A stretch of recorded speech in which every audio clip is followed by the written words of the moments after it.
तो प्यारे छात्रों, फिर से एक नए वीडियो में आपका स्वागत है। आईआरटी के लेवल का क्वेश्चन है 2024, यानी कि आईआरटी की एग्ज़ाम देने जा रहे हैं तो यह वीडियो सिर्फ आपके लिए ही है। यह मोस्ट इम्पॉर्टेंट केमिस्ट्री का ऐसे जो 70 एमसीक्यू क्वेश्चंस लाया हूँ, 70 एमसीक्यू, जो कि पूरा इसी में हो सकता है फंस जाए, और मैं गारंटी के साथ कह सकता हूं जो कि यह आईआरटी में पूछे जाने वाले प्रश्न हैं। तो वीडियो को पूरा देखिए। देखिए, पहला क्वेश्चन कह रहा है कि आयनिक बंध बनता है किससे? दो धातुओं के बीच। पहला गलत, दूसरा दो अधातुओं के बीच, गलत, तीसरा सही है जो कि धातुओं एवं अधातुओं के बीच आयनिक बंध बनता है। अब नेक्स्ट क्वेश्चन देखिए, क्वेश्चन नंबर 2 क्या कह रहा है। क्वेश्चन नंबर 2 कह रहा है कि किस यौगिक का कैलोरी मान सर्वाधिक होता है? CH4, ऑप्शन ए, या ऑप्शन बी C2H6, या option D, option C H2, option D CH4H10। तो जो कि इसका ऑप्शन राइट है हो जाएगा ऑप्शन नंबर सी H2। किस यौगिक का कैलोरी मान सर्वाधिक होता है? तो H2 का। अब नेक्स्ट क्वेश्चन की ओर, क्वेश्चन नंबर 3 देखिए, मोस्ट इंपॉर्टेंट, जो कि आईआरटी में देखिए पूछे जाने वाला यह प्रश्न है। कह रहा है कि निम्न में संकर लवण कौन है? तो आपका संकर लवण हो जाएगा, आपके पास 4 ऑप्शन है, तो इसका सही हो जाएगा ऑप्शन नंबर बी K4FCN6, जो कि संकर लवण का सूत्र है। अब नेक्स्ट क्वेश्चन, हम टाइम न पास करते हुए फटाफट क्वेश्चंस को बताते हैं क्योंकि 70 एमसीक्यू हैं। अब देखिए, अब नेक्स्ट क्वेश्चन, क्वेश्चन नंबर चौथा देखिए क्या कह रहा है। प्रश्न नंबर 4 कह रहा है कि सोडियम एसीटेट का जलीय विलयन कैसा होता है? उदासीन, या दुर्बल अम्ली, या प्रबल अम्ली, या क्षारी। तो इसका ऑप्शन हो जाएगा ऑप्शन नंबर डी, क्षारी, जो कि सोडियम एसीटेट का जलीय विलयन क्षारी होता है। अब नेक्स्ट क्वेश्चन, क्वेश्चन नंबर 5 क्या कह रहा है। देखिए, CuSO4 का जलीय विलयन कैसा होता है? अम्लीय होता है, क्षारी होता है, उदासीन होता है, अम्लीय व क्षारी दोनों होता है। तो कॉपर सल्फेट का जलीय विलयन तुम्हारा क्या होता है? अम्लीय होता है। Option number A right answer. Next question, question number 6 देखिए, प्रश्न नंबर 6 कह रहा है कि विद्युत अपघट्य क्या है? चीनी है, ग्लूकोज है, यूरिया है, या सोडियम सल्फेट है? तो इसका राइट आंसर हो जाएगा option number D, sodium sulphate, जो कि लेटेस्ट देखिए आईआरटी का क्वेश्चन पूछा जाने वाला सवाल है। नेक्स्ट प्रश्न, प्रश्न नंबर 7 की ओर चलते हैं हम। यहाँ पर देखिए, निम्न में से किस पदार्थ को वायु में खुला छोड़ने पर उसके भार में कमी आती है? सांद्र H2SO4, या NaOH, या CO2 का संतृप्त विलयन, या निर्जलीय सोडियम कार्बोनेट। तो इसका राइट आंसर हो जाएगा ऑप्शन नंबर सी, CO2 का संतृप्त विलयन, जो कि राइट आंसर है। अब नेक्स्ट प्रश्न, प्रश्न नंबर 8 की ओर चलते हैं। यहाँ पर देखिए, प्रश्न नंबर 8 कर रहा है कि यौगिक जिसका अणुसूत्र C4H6 है तो में होते हैं कितने बंद होते हैं? एक त्रिबंध, दो द्विबंध, सभी एकल बंध, या ऑप्शन सी एक त्रिबंध व एक द्विबंध, या डी ऑप्शन एक द्विबंध। तो इसका राइट आंसर हो जाएगा ऑप्शन नंबर ए, तुम्हारा एक त्रिबंध अथवा दो द्विबंध होते हैं C4H6 में। अब नेक्स्ट प्रश्न, प्रश्न नंबर 9 क्या कह रहा है, जो कि मोस्ट इंपॉर्टेंट क्वेश्चन, एथेनॉल के निर्जलीकरण पर प्राप्त होने वाला यौगिक कौन सा है? एसिटिक अम्ल, या एथेन, या एथिलीन, या एसिटिलीन। तो इसका राइट आंसर हो जाएगा option number C, ethylene, ethylene. अब नेक्स्ट प्रश्न, टाइम न पास करते हुए नेक्स्ट क्वेश्चन की ओर हम प्रस्थान करते हैं। प्रश्न नंबर 10, कार्बनिक यौगिक की अधिक संख्या होने का एक प्रमुख कारण क्या है? तो ऑप्शन ए कार्बन की अधिक क्रियाशीलता, या कार्बन की परिवर्ती संयोजकता, या कार्बन की सहसंयोजकता, यौगिक बनाने की क्षमता, या कार्बन परमाणुओं का परस्पर जुड़कर श्रृंखला बनाने की क्षमता। तो इसका राइट आंसर हो जाएगा ऑप्शन नंबर डी, तुम्हारा कार्बन परमाणुओं को परस्पर जुड़कर श्रृंखला बनाने की क्षमता। अब नेक्स्ट प्रश्न, प्रश्न नंबर 11, जो कि मोस्ट इंपॉर्टेंट क्वेश्चन, असंतृप्त हाइड्रोकार्बन का सूत्र क्या है? तो असंतृप्त हाइड्रोकार्बन का सूत्र, जो कि ऑप्शन नंबर सी हो जाएगा, CnH2n, इसका असंतृप्त हाइड्रोकार्बन का सूत्र है। अब नेक्स्ट प्रश्न, प्रश्न नंबर जो कि 12 है, क्या कह रहा है कि मार्स गैस में मुख्यतः क्या होती है? C2H2 होती है, CH4 होती है, या H2S, या CO होती हैं? तो इसका हो जाएगा option number B, right answer CH4 होती हैं। अब नेक्स्ट प्रश्न नंबर 13 जो कि मोस्ट इंपॉर्टेंट क्वेश्चन दबदबा क्लास है। निम्न में असंतृप्त हाइड्रोकार्बन कौन सा है? एथिलीन है कि ब्यूटेन है कि प्रोपेन है कि साइक्लोब्यूटेन है? तो इसका राइट आंसर हो जाएगा ऑप्शन नंबर ए, यानी कि एथिलीन। अब नेक्स्ट प्रश्न, अगले प्रश्न की ओर चलते हैं। 14वां प्रश्न देखिए, कह रहा है कि प्रयोगशाला में सर्वप्रथम बनाया गया कार्बनिक यौगिक कौन सा है? एसिटिलीन या मेथेन या यूरिया या ग्लूकोज? तो इसका राइट आंसर हो जाएगा ऑप्शन नंबर सी, यूरिया। अब नेक्स्ट प्रश्न जो कि प्रश्न नंबर 15 कि एल्काइन का मूल सूत्र क्या है? तो एल्काइन का मूल सूत्र तुम्हारा हो जाएगा ऑप्शन नंबर सी, CnH2n-1, जो कि यहाँ पर एल्काइन का मूल सूत्र है। अब नेक्स्ट प्रश्न नंबर 16 की ओर चलते हैं। मेथेन का ओजोन द्वारा उपचयन उत्पन्न करता है क्या?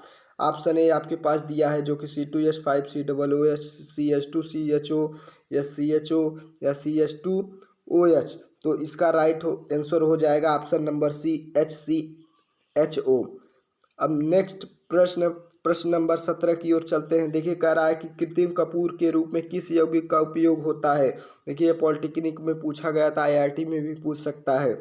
तो इसका राइट आंसर हो जाएगा तुम्हारा ऑप्शन नंबर सी, C2Cl6, यानी कि C2Cl6, जो कि इसका राइट आंसर है। अब नेक्स्ट प्रश्न नंबर 18, क्योंकि मोस्ट इंपॉर्टेंट क्वेश्चन 70 MCQ है। देखिए, ऐसे ही नहीं पूछते हैं IIT में क्वेश्चंस, दबदबा वाले क्वेश्चंस पूछते हैं। तो मेथेन गैस को तैयार किया जा सकता है किससे? यहाँ पर देखिए, CO तथा H2 के मिश्रण को निकिल बारीक चूर्ण में 250 से 300 डिग्री सेल्सियस पर प्रवाहित करने पर मेथेन गैस प्राप्त होता है, जो कि इसका right answer option number A हो जाएगा। अब नेक्स्ट प्रश्न नंबर 19 की ओर चलते हैं।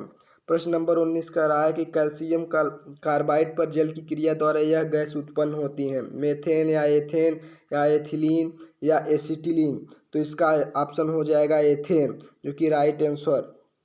अब नेक्स्ट प्रश्न, अगले प्रश्न की ओर चलते हैं। प्रश्न नंबर 20, जो कि यह तुम्हारा निम्न में से कौन एरोमेटिक है?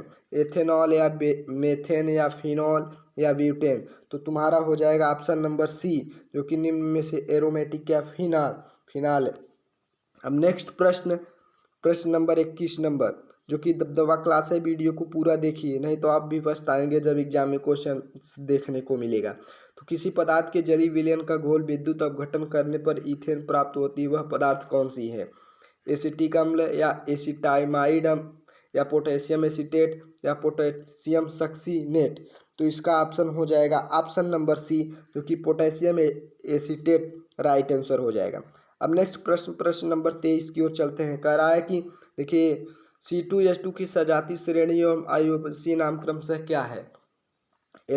एल्काइन एवं इथेन या एल्काइन एवं इथाइन या एल्काइन एवं इथेन, एल्कीन एवं इथेन या एल्कीन एवं एथाइन? तो इसका राइट आंसर हो जाएगा ऑप्शन नंबर बी, एल्काइन एवं इथाइन, यानी कि C2H2 की सजातीय श्रेणी में IUPAC नाम, option number B right answer.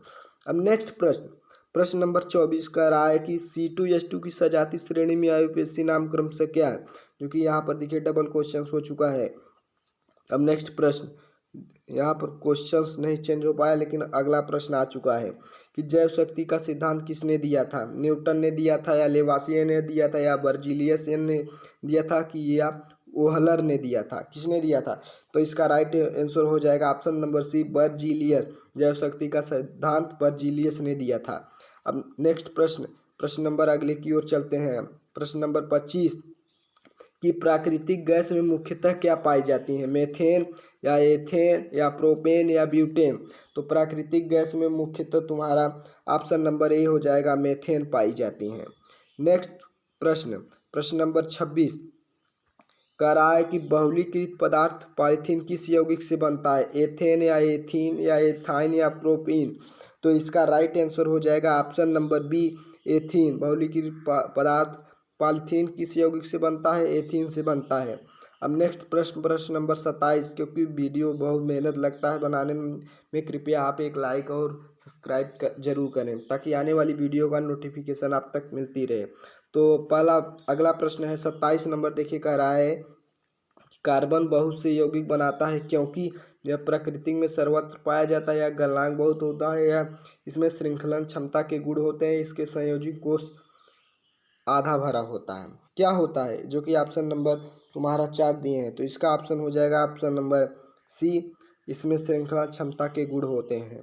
अब नेक्स्ट प्रश्न नंबर 28 जो कि मोस्ट इम्पॉर्टेंट है कि निम्न में से एल्केन का सूत्र कौन है, तो C5H8 या C20H50 या C3H6 या C4H10। तो यहाँ पर राइट आंसर हो जाएगा ऑप्शन नंबर डी C4H10 जो कि मेथेन एल्केन का सूत्र है। अब नेक्स्ट प्रश्न जो कि मोस्ट इम्पॉर्टेंट है, लाइटर में भरी जाने वाली गैस कौन सी है, द्रवित मीथेन या बेंजीन या द्रवित ब्यूटेन या द्रवित पेंटेन। तो इसका राइट आंसर हो जाएगा ऑप्शन नंबर सी द्रवित ब्यूटेन। अब नेक्स्ट क्वेश्चन प्रश्न नंबर 30 की ओर चलते हैं जो कि कह रहा है कि प्रयोगशाला में प्रथम कार्बनिक यौगिक का निर्माण करने वाले वैज्ञानिक का नाम क्या था, कैकुले था कि लीविक था कि लैरोसियर था कि या ओहलर था, क्या था। तो इसका राइट आंसर हो जाएगा ऑप्शन नंबर डी ओहलर थे जो कि प्रयोगशाला में प्रथम कार्बनिक यौगिक का निर्माण करने वाले वैज्ञानिक। नेक्स्ट प्रश्न नंबर 31 का रहा है कि वायु की उपस्थिति में एथेन को 500 डिग्री सेल्सियस तक गर्म करने पर क्या प्राप्त होती है, एथिलीन तथा हाइड्रोजन या एसिटिल्डिहाइड या गया कार्बन डाइऑक्साइड तथा पानी या उपरोक्त में से कोई नहीं। तो क्या प्राप्त होता है, तो इसका ऑप्शन नंबर सी हो जाएगा कार्बन डाइऑक्साइड तथा पानी। तो चलिए कमेंट में बताइए कि यह दबदबा क्लास है कि नहीं, कमेंट करते जाइए। अब नेक्स्ट प्रश्न देखिए, प्रश्न नंबर अगला कर रहा है जो कि निम्न में से कौन युग्म सजाती है, मतलब कौन सा जाती है, C4H3CH3OH है कि C4CH4C2H6 या C2H6 या C2H4 या C2H6 या C6H6, इसमें से कौन सा सजाती है। देखिए आपको कंफ्यूज कर रहा है, ऑप्शन नंबर बी हो जाएगा इसका राइट आंसर CH4C2H6 जो कि इसका राइट आंसर है। तो नेक्स्ट प्रश्न नंबर 33 क्या कह रहा है, प्रश्न नंबर 33 कह रहा है कि पोटेशियम एसीटेट के सांद्र विलयन के विद्युत अपघटन से क्या बनेगी, एसिटिलीन या ब्यूटेन या एथीन या ईथेन। तो इसका राइट आंसर हो जाएगा ऑप्शन नंबर डी जो कि ईथेन बनेगा। अब नेक्स्ट प्रश्न यहाँ पर देखिए मोस्ट इम्पॉर्टेंट है कि एल्कीन श्रेणी का प्रथम सदस्य क्या है, CH4 है या CH3 है या C2H4 है या C2H2 है। तो यहाँ पर एल्काइन है, एल्काइन श्रेणी का प्रथम सदस्य क्या है, तो इसका राइट आंसर हो जाएगा C2H2 हो जाएगा एल्काइन श्रेणी का प्रथम सदस्य।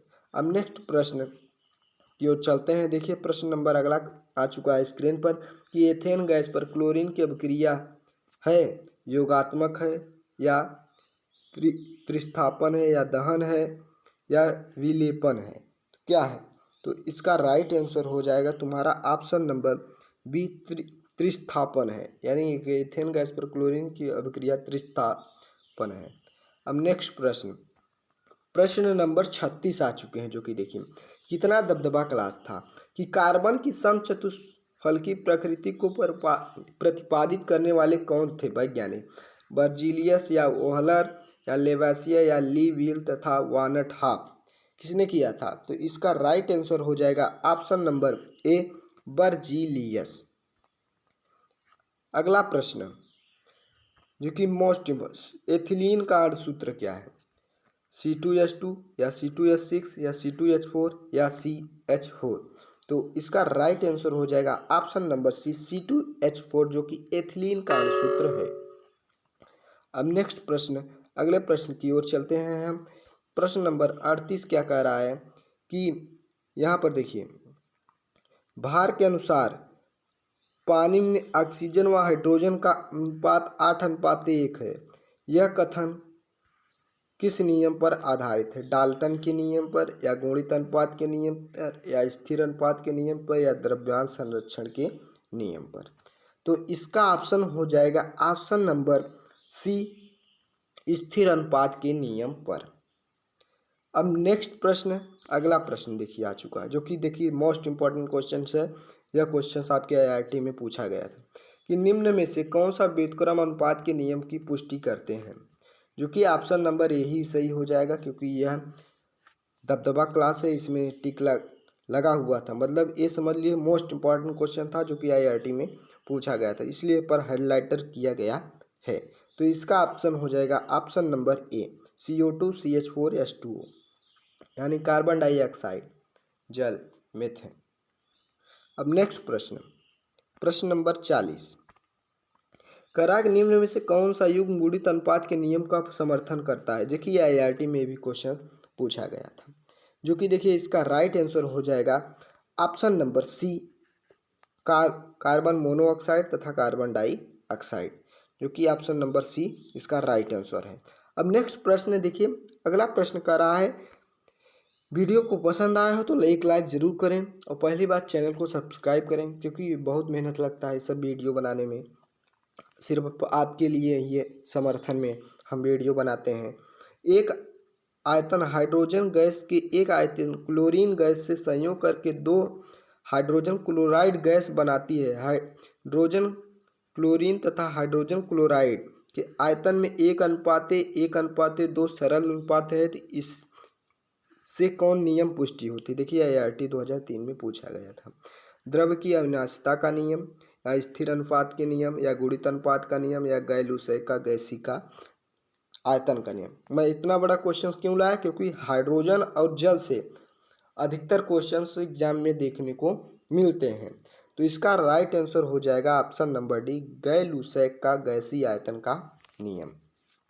अब देखिए नेक्स्ट प्रश्न का क्या कह रहा है, अगले प्रश्न की ओर हम चलते हैं।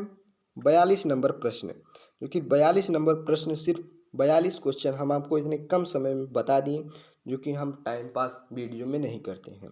तो चलिए नेक्स्ट क्वेश्चन कि 20 लीटर हाइड्रोजन तथा क्लोराइड गैस के लिए हाइड्रोजन गैस की कितनी आवश्यकता होगी। तो इसका राइट आंसर हो जाएगा ऑप्शन नंबर बी, 10 लीटर, जो कि देखिए आईआईटी में पूछा गया था। यह प्रश्न बार बार यही प्रश्न रिपीट करते रहते हैं, लेकिन बच्चों को नहीं पता रहता या पूछा गया था। सिर्फ उनको चाहिए क्या कि कोई मुझे थोड़ा सा बता दे तो मैं इसे पढ़ लूँ, तो यह वीडियो आपके ही लिए है। तो अब नेक्स्ट प्रश्न, प्रश्न नंबर 43 क्या कह रहा है, कह कि द्रव्यांश का ऊर्जा में परिवर्तन संबंधी नियम किस वैज्ञानिक ने दिया है। रदरफोर्ड, आइंस्टाइन, क्यूरी या बोहर। तो इसका राइट आंसर हो जाएगा आइंस्टाइन, जो कि मोस्ट इंपॉर्टेंट क्वेश्चन। अब नेक्स्ट क्वेश्चन अगला 44 नंबर प्रश्न क्या कह रहा है, प्रश्न कह रहा है जल में चाक घोलने के लिए कौन सी गैस प्रवाहित करनी पड़ती है।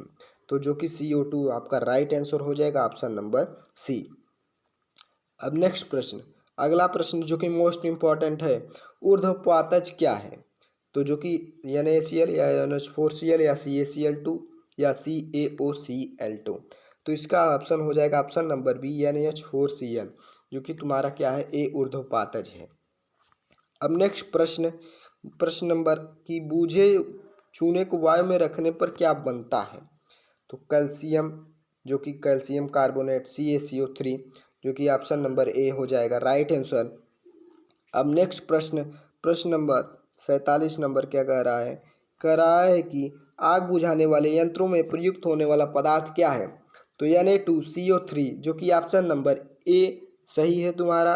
ये तीनों ऑप्शन गलत हैं, जो कि ऑप्शन नंबर ए तुम्हारा राइट आंसर है, Na2CO3।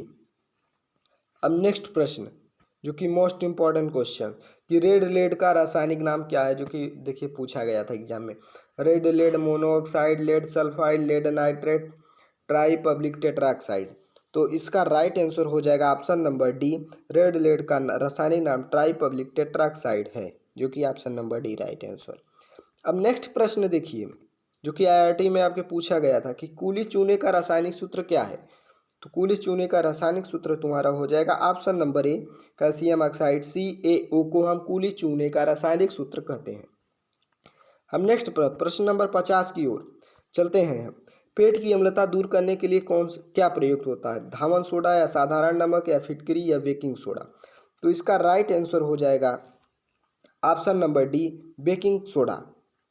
अब नेक्स्ट प्रश्न, अगले प्रश्न की ओर चलते हैं। प्रश्न नंबर कह रहा है कि सुहागा का रासायनिक नाम क्या है, सोडियम मेटाबोरेट या सोडियम बोरेट पेंटाहाइड्रेट या सोडियम टेट्राबोरेट डेकाहाइड्रेट या सोडियम बोरेट। तो इसका राइट आंसर हो जाएगा option number C, sodium tetraborate decahydrate सुहागा का रासायनिक नाम है। अब नेक्स्ट प्रश्न देखिए, आपके एग्जाम में पूछा गया था यह कि भोजन में प्रयोग होने वाले नमक में होता है या Cl या Na2CO3 या NaCl या CaCl2। तो इसका राइट आंसर हो जाएगा साधारण नमक, जानते हैं ये लोग होंगे आप, ये क्वेश्चन का आंसर या NaCl, लेकिन देखिए एग्जाम में पूछा गया था। अब नेक्स्ट प्रश्न कि इसमें कीटनाशक कौन सा है, नौसादर या खड़िया या लाल दवा या धावन सोडा, जो कि एग्जाम में पूछा गया था। तो लाल दवा हो जाएगा, इसमें कीटनाशक है। अब नेक्स्ट प्रश्न, प्रश्न नंबर अगला 54 नंबर, लाल दवा का अणुसूत्र क्या है, वही सूत्र पूछ लिया, K2MnO4 फिर MnO2 या KMnO4 या Pb3O4। तो इसका राइट आंसर हो जाएगा ऑप्शन नंबर सी, KMnO4। नेक्स्ट प्रश्न, अगला प्रश्न कर रहा है कि विरंजक चूर्ण तन अम्लों से अपक्रिया करके निम्न में से कौन सा गैस देता है। तो इसका राइट आंसर हो जाएगा देखिए Cl2, जो कि IRT में आपके पूछा गया था। यहाँ पर 55 नंबर प्रश्न है। अब नेक्स्ट प्रश्न देखिए, प्रश्न नंबर अगला प्रश्न नंबर 56 देखिए क्या कह रहा है कि देखिए प्रश्न कह रहा है कि बूझे चूने पर क्लोरीन प्रवाहित करने पर क्या प्राप्त होता है।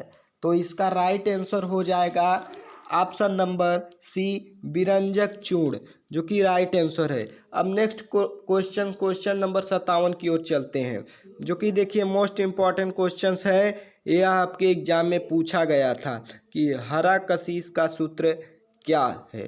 तो Fe4 इंटू 7H2O, जो कि इसका राइट आंसर ए है। अब नेक्स्ट प्रश्न, अगला प्रश्न नंबर 58 कि नीले थोते के अणुसूत्र में क्रिस्टल जल के अणुओं की संख्या कितनी होती है। तो जो कि एग्जाम में पूछा गया था आपके, तो इसका राइट आंसर हो जाएगा 5, जो कि option number C right answer है। अब नेक्स्ट प्रश्न, अगला प्रश्न की ओर चलते हैं। यहाँ पर देखिए अगला प्रश्न कर रहा है कि शुष्क सेल में विध्रुवक का कार्य क्या होता है, कॉपर सल्फेट, मैग्नीज डाइऑक्साइड या अमोनिया क्लोराइड या प्लास्टर ऑफ पेरिस। तो इसका राइट आंसर हो जाएगा option number B, manganese dioxide. अब नेक्स्ट क्वेश्चन नंबर 60 की ओर चलते हैं कि मोस्ट इम्पॉर्टेंट, दाढ़ी बनाते समय ब्लेड लगने से खून बहने लगे तो उसे रोकने के लिए प्रयोग करते हैं। IRT 2005 में पूछा गया था। तो इसका राइट आंसर हो जाएगा ऑप्शन नंबर डी, फिटकिरी जिसे कहते हैं, पोटास एलम, K2SO4 Al2SO4 का होल थ्राइज इंटू 24H2O। अब नेक्स्ट प्रश्न नंबर 61 क्या कह रहा है, कह रहा है कि कौन सा यौगिक शुष्क अवस्था में सफ़ेद तथा क्रिस्टली जल के साथ नीले रंग का होता है। तो इसका राइट आंसर हो जाएगा option number A, copper sulphate, CuSO4। अब नेक्स्ट प्रश्न नंबर जो कि 62 है कि सिंदूर का सूत्र कौन है, IRT 2000 में पूछा गया था। तो इसका राइट आंसर हो जाएगा HGS, इसका रंग कैसा होता है, लाल। अब नेक्स्ट प्रश्न नंबर 63, जो कि सूत रंग को साफ करने में विशेषतः उपयोग करने वाला यौगिक कौन सा है। तो जो कि साबुन है या विरंजक चूर्ण है या क्लोरीन है या सोडियम कार्बोनेट है। तो इसका राइट आंसर हो जाएगा ऑप्शन नंबर बी, विरंजक चूर्ण है। क्या, विरंजक चूर्ण। अब नेक्स्ट प्रश्न नंबर 64, जो कि मोस्ट इम्पॉर्टेंट है कि प्लास्टर ऑफ पेरिस क्या होता है, 2H2O या CaSO4 या CaSO4H2O। तो इसका ऑप्शन हो जाएगा CaSO4 का whole twice H2O, plaster of Paris का सूत्र। अब नेक्स्ट प्रश्न, जो कि कह रहा है कि संगमरमर का रासायनिक नाम क्या है। यहाँ पर देखिए संगमरमर का रासायनिक नाम क्या है, कैल्शियम ऑक्साइड या कैल्शियम हाइड्रोक्साइड या कैल्शियम क्लोराइड या कैल्शियम कार्बोनेट। तो CaCO3। अगला प्रश्न, धावन सोडा का सूत्र क्या है, जो कि IRT में पूछा गया था 2001 में। धावन सोडा का सूत्र क्या है, Na2CO3 या Na2SO4 या Na2SO4 इंटू 10H2O, जो कि इसका राइट आंसर हो जाएगा ऑप्शन नंबर बी। ये सब गलत हैं क्योंकि कंफ्यूज करने के लिए दिया रहता है ऐसे, Na2CO3 इंटू 10H2O। ये रट लीजिए एकदम, धावन सोडा का रासायनिक सूत्र। अब नेक्स्ट प्रश्न, अगला प्रश्न कह रहा है कि धावन सोडा के गुण के क्रिस्टल जल के कितने गुण होते हैं। तो इसका राइट आंसर हो जाएगा ऑप्शन नंबर, जो कि देखिए इसमें दिया है क्या 5 होते हैं या 3 होते हैं या 10 होते हैं या 1 होते हैं। तो इसका राइट आंसर हो जाएगा ऑप्शन नंबर सी, 10 होते हैं इसमें, जो कि धावन सोडा के अणु के क्रिस्टल जल मतलब 10 होते हैं। अब नेक्स्ट प्रश्न, यहाँ पर देखिए, निम्न में से किस यौगिक जो कि जीवाणु नाशक अथवा जर्मनाशी के रूप में होते हैं वे क्या हैं। तो जानते हैं CuSO4 तथा Na2CO3 इंटू 10H2O है कि CuSO4 इंटू 5H2O COCl2 है, या CuSO4 इंटू 5H2O तथा CaSO4 इंटू 2H2O, जो कि आपके पास 4 ऑप्शन दिया है, यहाँ पर देख लीजिए। तो इसका राइट आंसर हो जाएगा ऑप्शन नंबर बी, जो कि इसका राइट आंसर हो जाएगा option number B, CuSO4 into 5H2O तथा CaOCl2, यहाँ पर देख लीजिए। अब नेक्स्ट प्रश्न, प्रश्न नंबर 69 क्या कह रहा है कि पेयजल को जीवाणु रहित बनाने के लिए निम्न में से किसका प्रयोग करते हैं। तो जो कि ऑप्शन हो जाएगा इसमें, अभी आप पढ़े हैं CaOCl2, इसी के पहले पढ़े हैं कि नहीं। तो इसका राइट आंसर हो जाएगा ऑप्शन नंबर सी, CaOCl2, लेकिन उसमें 2-3 थे शामिल था, इसमें एक ही है। देखिए IRT में यह क्वेश्चन पूछा गया था। अब नेक्स्ट प्रश्न, प्रश्न नंबर 70 देखिए कि कह रहा है कि पोटास एलम का सही अणुसूत्र क्या है। Al2SO4 का होल थ्राइज इंटू 2H2O या K2SO4, पोटास एलम अभी बताएं फिटकिरी जिसे कहते हैं, K2SO4 Al2SO4 का होल थ्राइज इंटू 24H2O, जो कि इसका राइट आंसर हो जाएगा option number C, option number C. अब नेक्स्ट प्रश्न, प्रश्न नंबर अगले की ओर चलते हैं, जो कि यहाँ पर देखिए अब 71 नंबर प्रश्न क्या है कि न्यूक्लियर ऊर्जा के उत्पादन का कारण क्या होता है, जो कि न्यूट्रॉन के टूटने से यह होता है। ऑप्शन नंबर डी हो जाएगा, आंसर जान लीजिए यह। अब नेक्स्ट प्रश्न, प्रश्न नंबर अगला की ओर चलते हैं, जो कि लास्ट प्रश्न है, इस सेशन का लास्ट प्रश्न है। तो वीडियो को पसंद आया हो तो लाइक ज़रूर करें और अपने दोस्तों के साथ यह वीडियो ज़रूर शेयर करें, क्योंकि हमने कम समय में समझ लीजिए 70 MCQ बताए। क्या 70 MCQ क्वेश्चन, ऐसा कोई नहीं होगा कि जो इतने कम समय में इतना प्रश्न बता दें, जो कि देखिए आधे ही घंटे की क्लास में हमने 70 क्वेश्चंस बता दिए, जो कि 70 MCQ। अब नेक्स्ट प्रश्न कह रहा है कि जल में चाक घोलने के लिए कौन सी गैस प्रवाहित करनी पड़ती है। तो इसका राइट आंसर हो जाएगा CO2, ऑप्शन नंबर सी। तो उम्मीद है प्यारे छात्रों यह वीडियो आपके लिए ज़रूर महत्वपूर्ण होगा आपके एग्ज़ाम के लिए, और यह वीडियो अपने दोस्तों के साथ शेयर कर दें। धन्यवाद, एक लाइक ज़रूर करें।